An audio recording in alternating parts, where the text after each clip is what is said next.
Today we are playing stay or go with the Chargers offensive free agents, and we're going to tell you exactly why it's so important that JK Dobbins stays. And although he's not a free agent, it might be time for Gus Edwards to go.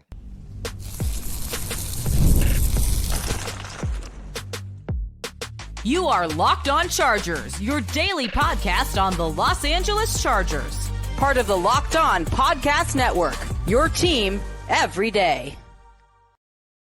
What is up, and welcome into the Locked On Chargers podcast. I'm your host, Daniel Wade, joined as always by my co-host, David Droegemeier, and we've been covering the Chargers together now for 9 seasons, but this is our 7th year as the host of the Locked On Chargers podcast, bringing you your team every day. Thank you to the everydayers out there for making us your first listen. To make sure that you never miss the show, go subscribe or follow for free on the Locked On Chargers YouTube channel and listen wherever you get your podcast from. David, what do we got today? Daniel, the Chargers defense had a lot of elements to the success of what the Chargers experienced in 2024. On offense, there's definitely some pieces that you might want to have back, like JK Dobbins, but a lot of positions that need some turnover and some replacement. So we're going to go through all of these position groups on offense and see about which players we want to keep and which ones we want to let go. And it starts in the running back room because J.K. Dobbins, the only Pro Football Focus top 100 free agent, is a big time loss if they can't bring him back. But today's episode is brought to you by FanDuel. Right now, new customers can get $150 in bonus bets if your first $5 bet wins. And David, of course, we are starting stay or go today offensively with J.K. Dobbins. He is the one guy on this list that feels like he's the most important to keeping what was good with the Chargers offense in 2024, because we know it was a flawed unit. But if you're trying to keep the best parts of it, like we were yesterday with the defensive side, right, we pretty much kept the most focal, important parts of the defense, trying to keep that top group together. Like you said, offensively, there's going to be some turnover. But I think if you're looking at the guy that would be at the top of your list offensively, that's headed into unrestricted free agency, that you want to keep on this team, it's a big stay for me on J.K. Dobbins. Absolutely is for me, and it's for everything that J.K. Dobbins is. It's the man that he is, and it's the football player that he is. I feel like his character and what he brings to the table and how he's so infectious with his personality, it really rubs off positively on his teammates. And it's his perseverance after all of the injuries that he has had to go through in his short NFL career, for him to come back this year and put together the type of season that he did at still 26 years old. This feels like a player that should very much factor in heavily into the future of the Chargers offense. And it was interesting hearing from Chris Rim earlier this week from ESPN, who said he believes that J.K. Dobbins does want to stay and that J.K. Dobbins doesn't really want to bounce around a bunch of teams and wants to build a legacy somewhere. And it feels like he could have a chance to do that in Los Angeles, especially with what that running back room looks like right now, because he's the only proven commodity that you feel good about that actually played well in 2024. Gus Edwards has in the past, but he wasn't that guy in 2024. J.K. Dobbins showed you he's still that guy. And I think the part that gives you some confidence in re-signing J.K. Dobbins is he did stay much healthier for you. Yes, he did have a stint on IR. Those were the only 4 games that he missed, but that was one of the more positive health seasons that he's had, really the second most he's had in his entire career. And I also think you could feel like he could get better because that was his first season coming back from a torn Achilles. Yeah. So that is something that takes a little bit. Obviously, a running back with the age, you have to kind of see a low number there, and I feel like he's low enough to feel good about a 2-year deal or something along those lines. And right now, per PFF, the projected contract for him is 2 years, $3.5 million average, so 2 years, $7 million total. I would sign that right now, especially because of just the big play threat that he was and the explosiveness that he brought to the Chargers offense. 10th in yards per carry in the entire league out of anyone with 150 carries, 7th in breakaway percentage, which are designed runs that go at least 15 yards, and he was 11th in 10 plus yards total for the season and missed 4 games. So I think those all show you kind of the explosiveness that he had. Not a receiving threat or an elite receiving threat, but the Chargers couldn't get that going with any of their running backs at all. And a great pass protector. Out of 35 running backs that had at least 50 pass blocking snaps, he ranked 3rd in the NFL in pass blocking grade per PFF. So I think he's a big time stay for me. But you do want to add to that room, which makes it more difficult because it's like if you need turnover, this guy's heading into free agency, why bring him back? When you have Gus Edwards, Kamani Vidal, Hassan Haskins still under contract, So somebody's got to go, and that's what brings us to Gus Edwards, who's on the Stay or Go show, even not as an unrestricted free agent, David, because I think if you're looking for a place you could save that money and also improve the running back room, a room that really underachieved as a whole and really, really struggled when JK Dobbins was absent, Gus Edwards might be the unfortunate kind of victim of the Chargers needing some change in that room. And I think for me, that's why he is a go, even with a year left on his contract. Yeah, I mean, I understood the dynamic between J.K. Dobbins and Gus Edwards. It's on paper, that, lightning and thunder, right? Somebody who can really, take the top off and really, go down the football field with explosive runs. And J.K. Dobbins did that. He did his part. And then it was Gus Edwards who's supposed to come in on those short yardage situations and be your hammer and really be able to get those tough yards. Unfortunately, that just didn't matriculate for him. He dealt with injuries all throughout the offseason, and obviously that sets you behind the 8 ball, and he dealt with it in the season. He only played 11 games, had 365 yards on only 3.6 yards per carry, 13 forced missed tackles, which was decent, and only had 6 runs of 10-plus yards or more, and was not a receiving threat whatsoever. And he really didn't get a lot of carries either. He only had more than 15 carries one time in the season. And I think that's just a mixture of, the health situation, trying to keep him on the field, and, the effectiveness situation. So for me, I did not see the Gus Edwards of old enough for me to feel like this is somebody who I feel like should factor in to the future plans of the offense. So for me, it is a go for Gus Edwards. I think that's a position in that running back group that needs to be upgraded, and I would like to see them do that in the draft. Yeah, and I think, unfortunately for Gus Edwards, he was dealing with injuries and dealing with an offensive line that wasn't very good in front of him. But I think the hard thing is 42nd out of 46 running backs with at least 100 carries and breakaway percentage. He's not a big play threat. Yeah, and also 40th out of 46 running backs in yards after contact per attempt. Yikes. It's a guy you need to be falling forward and getting those tough yards, and he just wasn't able to do it. The Chargers would save $3.1 million, which is almost what it would cost, at least according to Pro Football Focus, for a J.K. Dobbins.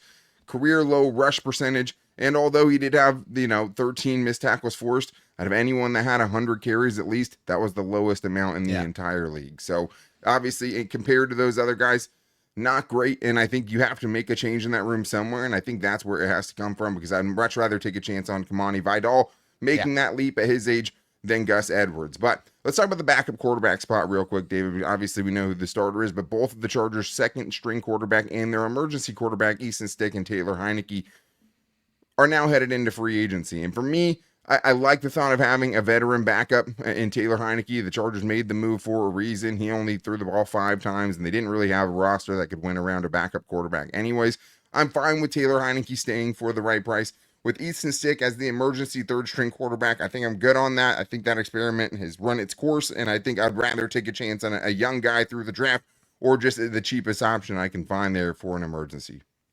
Yeah, I mean, Easton Stick didn't play a single snap in 2021, 2022, or 2024. And so, yeah, that ship has definitely sailed for me. I was perfectly fine getting rid of him last year and the year before that. So I definitely am okay with that. Taylor Heinicke has some experience, has some starting experience, has some wins under his belt. So I would not mind if they, found a way to bring him back. But I also would be fine with them getting a developmental quarterback in the draft as well. I think that's a position where, they need to get somebody. Taylor Heinicke, I think, is somebody who's decent. I would be okay with him staying around. Yeah, I think it's just what the price is going to be. He made $2.5 million last year. Obviously, the Chargers traded with the Falcons to bring him in because they saw how bad Easton Stick was in the preseason. 1 touchdown, 3 interceptions. Really seemed to kind of take a step back from the guy who started the last 4 games of the 2023 season and had some at least decent moments as a backup quarterback, which is where the bar is. But I think, for me, going to your point about the draft, if you want to bring back Taylor Heinicke, I'm good with that. 13-15 as a starter and 1 tie. Obviously, quarterbacks wins not a quarterback stat, but he's shown you he can win games in this league, which I think is important. Has had a full season as a starter, whereas Easton Stick, 1 touchdown, 3 interceptions in the preseason last year. Get a young guy on a rookie-controlled contract that can be your long-term backup potentially, so you're not spending a lot of money there because we know you're spending so much on QB1. But that leads us to maybe the biggest dilemma for me in the Chargers offensive stay or goes. which is wide receiver Josh Palmer, because obviously didn't have the season we expected maybe, but what do you have without him? We're going to get into all that and more on today's Locked On Chargers podcast.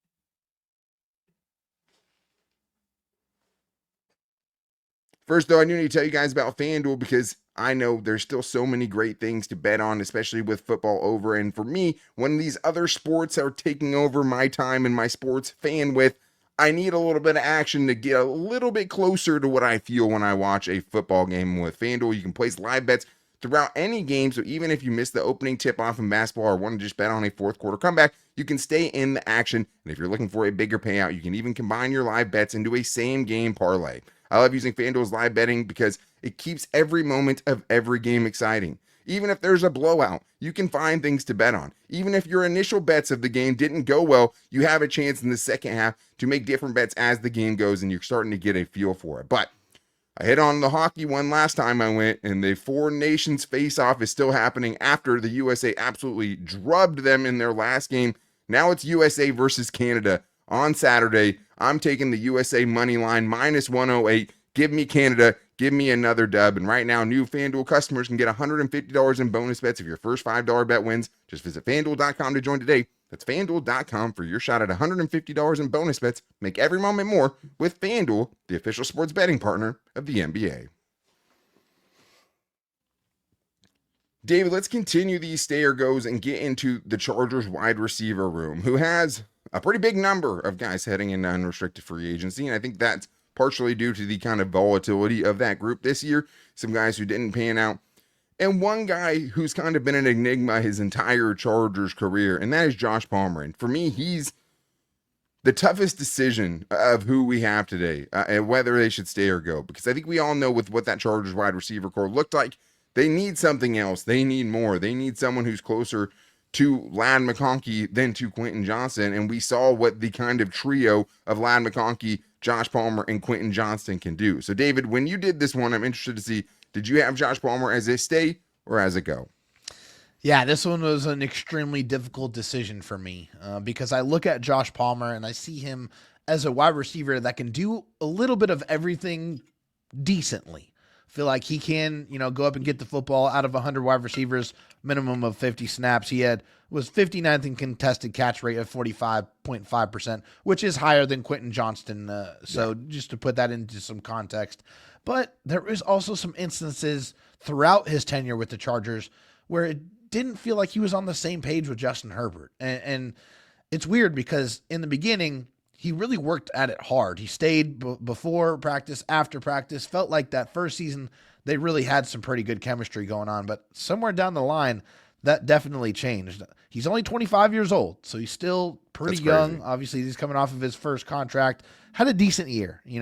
39 receptions, 584 yards, 4 drops, only 1 touchdown. So when I look at this, I definitely know that the Chargers need to improve that wide receiver room. I don't know if they're going to be able to replace multiple bodies in that room. So, and also just given his production throughout his 4 years, I don't think he's going to cost very much. So I think it is a stay for me. It'll be interesting to see what his contract is. He was not in the Pro Football Focus top 100 free agents, but he was ranked the 10th highest ranked wide receiver free agent. So not in the overall free agency pool, but at least in the wide receiver pool, he was ranked 10th by Pro Football Focus, which feels about right. I don't know. I mean, what does the 10th best wide receiver in free agency make? A lot of teams need wide receivers. I mean, I think you're talking about a contract that even with Josh Palmer's inconsistencies, you're probably at least talking, $7-8 million per season for a guy that's going to get re-signed. I think that's probably what it's going to take. To me, it's about what the floor of the wide receiver room is. And I think they have to at least consider keeping him. I think the hard thing is you just don't know what you're going to get in the draft. I mean, I think option A, go find a trade or make a big deal in free agency for a Devontae Adams if you can. If you can't do that, I don't think Joshua Palmer's a terrible backup plan to raise the floor of what this room is. I think they missed him a lot during that playoff game. And it is weird because he's had touchdowns that have come down in every season for his rookie year, then 3, then 2, then 1. Then again, he has some of the most insane catches of any Charger this season, like his 2-point conversion catch against the Broncos, where he tipped it up to himself in the back of the end zone was one of the best catches in the NFL all with the season. toe tap to finish it. And Yeah, and he did that was like a couple two-point maven. I mean, whenever they needed a two-point conversion, Josh Palmer was that guy. But I think the hard thing with the expectations that we had from him this year, which was you have all of the chance. This is your time to shine. Mike Williams and Keenan Allen are not here anymore. You have a rookie in Lan McConkey who's your best competition for wide receiver one.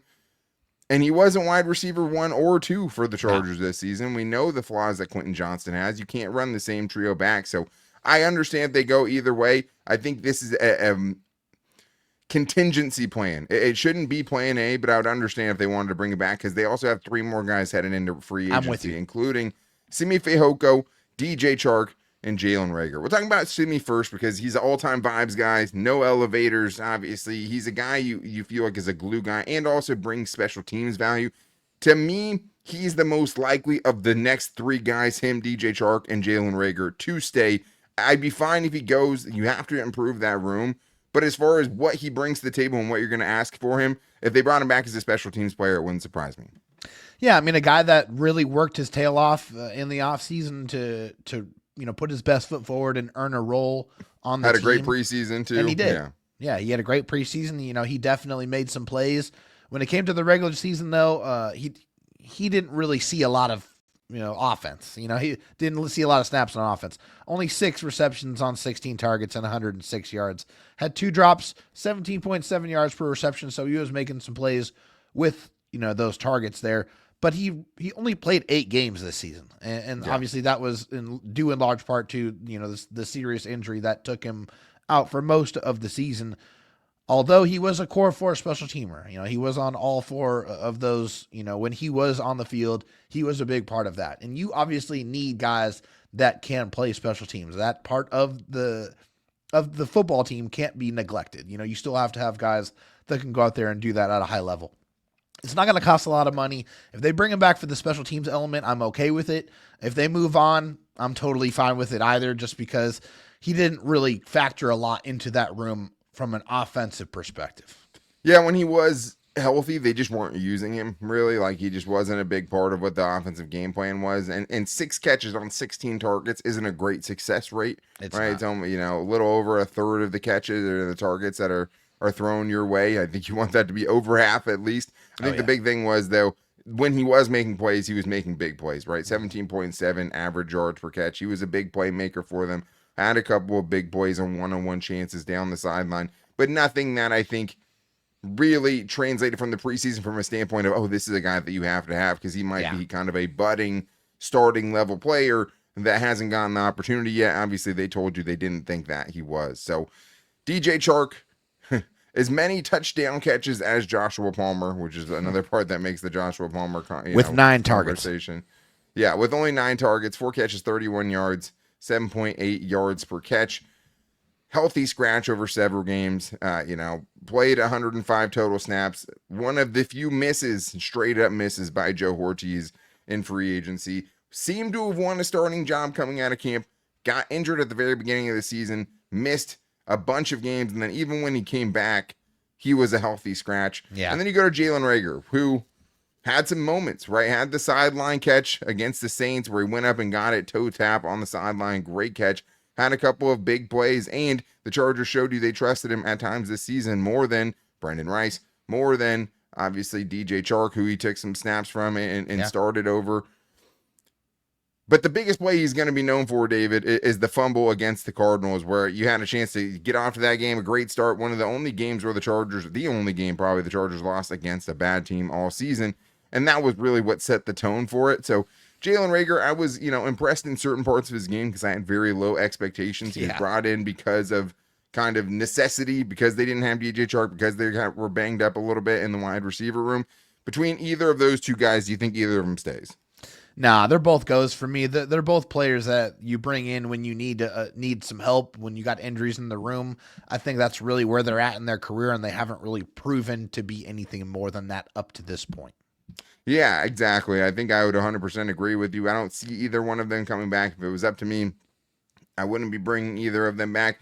Again, I think you need to try to raise the ceiling and the floor of that wide receiver room, whether it's mid to high level free agent signings, whether it's premier draft capital, even though it doesn't seem like it's going to be a good option for the Chargers where they're picking in the draft if they wanted to go wide receiver. The good ones are probably going to be gone. Could they find value later? Sure. But as far as guys you can expect to contribute for you in 2025, feels like they got to take either a big swing in free agency or pull off a trade to get it. And I would take all of those options before any of the wide receivers we just talked about, because it has to be better from a weapons perspective, as we saw in that playoff game. And I think it will be. But we still have more to get into in this offensive stay or go, including Stone Smartt, who's a restricted free agent. But are they going to keep him? Will they potentially give him a chance? Because he was pretty gosh darn impressive in the snaps that he got. And also, what do they do with Bradley Bozeman, who's another vibes guy, great guy, locker room guy, but it feels like a group they have to improve on. So we're getting into all that and more in today's Locked On Chargers podcast.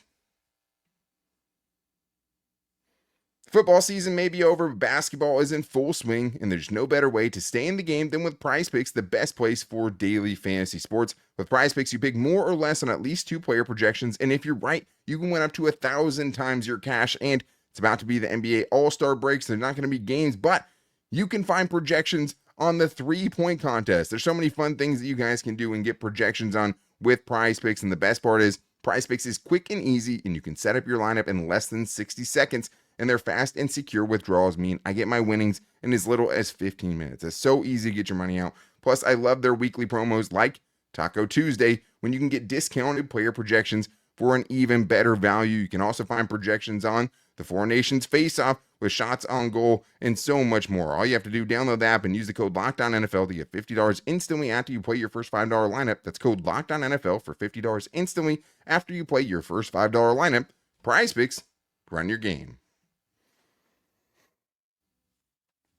David, we still have a couple more position groups to get into, including the tight end position, some free agents there, and also the offensive line, where one, a free agent, Bradley Bozeman, and maybe even Trey Pipkins, who's not a free agent, but maybe he's the guy that goes before the start of the 2025 season that we have to get into. But thank you all for making us your first listen, as always. If you need a second listen, check out the new slate at Locked On NFL, where they have 2 shows a day. They have Tyler the Madman rolling on his, and also my guy Tony Wiggins in the barbershop, as they bring on the people covering their teams every single day on YouTube and wherever you get your podcast from. Let's start with the tight end position, David, because I think the biggest name and the most likely stay out of this group is Stone Smartt. But it's kind of hard to figure out how the Chargers feel about Stone Smartt, right? A guy who came on late in the season when they really needed him to. Obviously, Will Dissly missed some time, so they didn't really have chances. But when he got out there, he made plays, man. He really did. He was easily the best receiving option on this team as far as a pure wide receiver. We know he has some blocking deficiencies, but he's a restricted free agent, which basically means if the Chargers want to keep him, they should be able to keep him. If they want to tender him, they can match any offer that any other team makes, and I don't think that somebody's going to try to swoop Stone Smartt away at a $10 million contract or anything like that. But the Chargers have to want him. They're going to have to want to pay him, around $3 million potentially to keep him around. And David, he was really good. Like, I really hope they keep Stone Smartt around, because somewhat like Donald Parham, where you just kind of kept waiting for him to exceed the expectations you had for him. Like, I think we saw something in Stone Smartt towards the end of the season that tells me, hey, keep this dude around and see what he could potentially turn into. Well, people need to remember, Stone Smartt was a quarterback, right? When he came out of college. So, he's been transitioning to be a tight end and basically did that at the NFL level. So for Stone Smartt, it's definitely a guy who has been a kind of a work in progress. And with those type of players, when they're switching positions, you want to see tangible progress. And I think this year you saw that, especially when they used him to attack the seam. He was able to go up and get the ball and make some good catches. Didn't have a lot of opportunities. 16 receptions on 20 targets, which, hey, you like that. That's a good catch percentage there. 208 yards, only 1 drop. So I like that aspect as well. Had some pretty reliable hands. But whenever they needed to get a big catch, and they needed it from the middle of the football field, and it wasn't going to Ladd, they were definitely looking for Stone Smartt when he was on the field, and he made the most of those opportunities. Also, I liked 4.1 yards after catch per reception as well. So he had a little bit of wiggle to add to after the catch. So I like Stone Smartt. I would like to keep him. I think he's a player that's continuing to figure it out and get better. And I feel like they need to continue that development because it's definitely working. Yeah, I think there's definitely something there. I mean, out of the guys who had as many targets as him, which was only 19, but yeah, 82% catch rate is something that's awesome to see, obviously. Ranked 23rd out of 59 tight ends in passer rating when targeted at 110. This was a crazy one. Yards per route run, 19 targets, 8th out of all tight ends in yards per Wow. route run, which shows you when he was out there, he was getting those yards. I mean, he's Yeah. behind George Kittle, Mark Andrews, Brock Bowers, Trey McBride, Dallas Goedert, and Jonnu Smith is who It's a he's great list to behind, be on. right? Yeah. Yeah. Better than Travis Kelce and TJ Hawkinson and Sam Laporta. I think no matter what, you can keep him as a backup receiving option. You do want to upgrade the position, just like we talked about at running back, but I think as a backup kind of flex receiving option at tight end, you could do a lot worse. For me, he's a stay. Whereas the other two guys, Hayden Hurst, that was the other kind of big whiff. Tucker Fisk, an exclusive rights free agent. I think both those guys are goes. Yeah, I mean, I think for Tucker Fisk, if you want to bring him around to be a blocker and keep him from that situation, he's an exclusive rights free agent, so they can re-sign him if they want to. They just have to tender him a contract, pretty much league minimum, and they can bring him back. But Hayden Hurst was awful, and he had the least amount of snaps he's ever had in his NFL career, and it was because he wasn't very good. And, you know, his best performance was week 1, where he had 2 catches on 3 targets for 33 yards. The potential he had, you know. Awful. I mean, he was supposed to be a part of the Red-Headed Alliance on the Chargers, where they had a ton of them. Unfortunately, he let that alliance down, and so for that, he definitely is a go. Yeah, again, just a straight up whiff, you know, and it's funny thinking back at Andy Bischoff saying, hey, there's no reason this guy can't be with the elite tight end options of receiving in the league. A guy Pump that me had up, some coach. scary injury, you know, history coming into the season, thought he might never play again at some point, so hopefully he can catch on somewhere else. I don't see him coming back to the Chargers, even with the Ravens ties that he had. So up in the offensive line, specifically Bradley Bozeman. A guy we've had on the show before, you know, friend of the show, a guy that's an ultimate locker room guy, a guy that, you know, welled up when talking about his chances of even coming back to the Chargers after the season was over because he wants to stay so bad. A guy you root for. Yeah. A guy that didn't provide enough, though. And that's just what it is, you know. And this is what I'll say. He's surrounded by 2 really struggling guards and 1 guard whose first year was at the position. Yeah. Too many free rushers up the middle. Too many, you know, protection breakdowns happening on his watch. And at the end of the day, it's the 4th most pressures allowed at center out of any center in the league. Tied for 4th most sacks allowed with a gimpy Justin Herbert who wasn't moving around as well as he normally did. 27th in pass blocking efficiency. At the end of the day, you need someone who can elevate the guys around him at that position. You know, all-time locker room guy for sure. If they want to bring him in as a backup or something, because the thing is, if they don't bring him back, you have no centers, right? Like you're in the market for a starting and a backup center. They want to bring him in for competition if they want to draft one high, or if they just, you know, want him as a backup. I understand it too. It can't be your starter again. You have to improve on that spot. Yeah, 4 sacks allowed, 27 pressures. Got worked over pretty badly in the Tampa Bay game, where he gave up 2 sacks. That was his worst game of the season. A very durable player, played over 1,056 snaps. So, I mean, he definitely was out there. But yeah, you just can't run it back with him as the starter. So Yeah. my stay or go is contingent on if they're bringing him back to be a starter or a backup. If it's a backup, he can stay. If it's a starter, he's got to go. They have to get better production from that position. And we'll see what his interest is, right? I'm sure he'd rather start somewhere if Sure. he has a chance to. You know, him and his family do great work for the community, do. all of those things. I'll be rooting for him, you know, as much as I am for any former Charger if he decides to leave or if they don't bring him back. But you have to improve that spot. It just was the Achilles heel of this offense too often during this season that you need major changes, which is why Trey Pipkins shows up on this list, even though he's not an unrestricted free agent. There's been some talk, okay, hey, maybe you keep him as a swing tackle, right? As we saw even with the Chiefs, having a good backup tackle can really, really play huge dividends for you. At the same time, going into next season right now with the guys who are under contract, he's the 5th highest paid player on the team. Like that cannot be a backup tackle for you. And when you just look at, yes, it was his first season at guard. He also had to move around to tackle at some points in the season for very limited time. 53rd out of 68 guards in overall grade with at least 200 blocking snaps. 34th in run blocking, 61st in pass blocking, 51st out of 57 guards in pass block efficiency, right? you could save $6 million plus by getting rid of him. You need to take the money you would spend on bringing Trey Pipkins back and invest in a premier player at that position in free agency, in my opinion.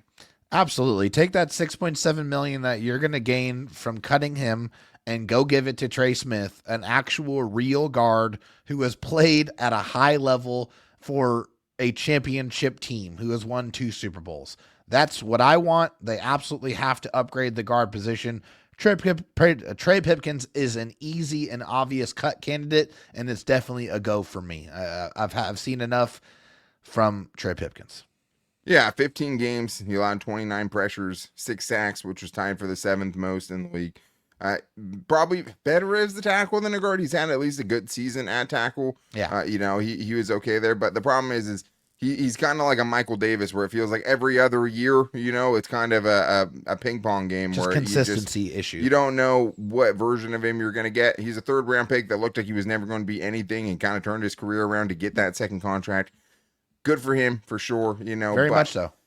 I think both those guys, if you really want to make a huge impact on how much better your interior offensive line can be, you need 2 new options at both of those positions. If you have to roll out Zion Johnson with potential competition there, I get it. It's hard to replace 3 starters in one offseason on the line, but you have to make major improvements, and both of those guys make the most sense. You won't save money on Zion Johnson. You need better than Bradley Bozeman, and you can save money on Trey Pipkins, and sometimes it's as simple as that. The rest of the room they have headed into free agency: Foster Sorrell, 0 pressures and 20 pass blocking snaps. Okay as a swing tackle when they needed him. He's a restricted free agent. They can bring him back if they want to.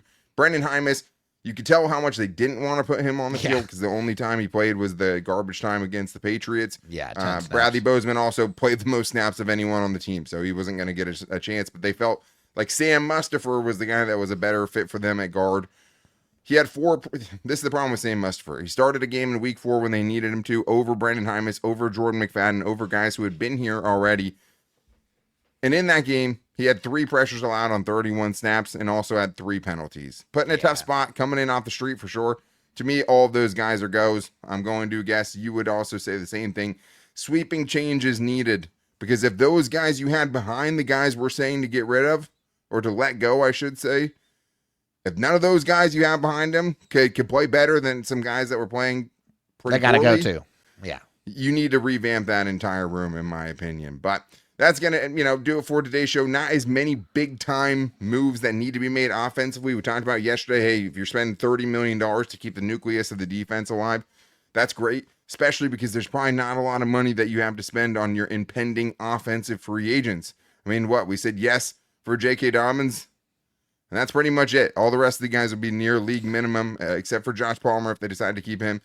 It'll be interesting to see how they handle it all, but I think that, you're talking about $30, $35 million to keep the guys you have, with Joey Bosa potential cut, Trey Pipkins, Gus Edwards, $100 million in salary cap space. You're going to have a lot of room to work with to try to improve this team, and specifically this offense, which needs some big changes if they want to take a leap and become a more formidable unit and more consistent unit in 2025. But that's going to wrap things up for today's show. Make sure you guys are back here on Monday. Since we didn't do Fan Mail Friday, we'll do a mailbag Monday, and you can hit us up at LockedOnLIC on Twitter to get your questions in there, or call into the voicemail line at 323-524-7924 to get your 30-second Chargers question in. You can also hit us up in the YouTube comments. You can hit us up on Instagram at LockedOnChargers, or our Locked On Chargers Facebook page as well, or you can hit us up directly for me at Dan Talk Sports on Twitter and David at DroTalkSD. So thank you guys so much for making us your first listen and for checking out today's show. To make sure you don't ever miss it, go subscribe or follow for free in the Locked On Chargers YouTube channel so you never miss the show, and so you guys are back here for Mailbag Monday on Monday. But until then, guys, take it easy and go Bolts.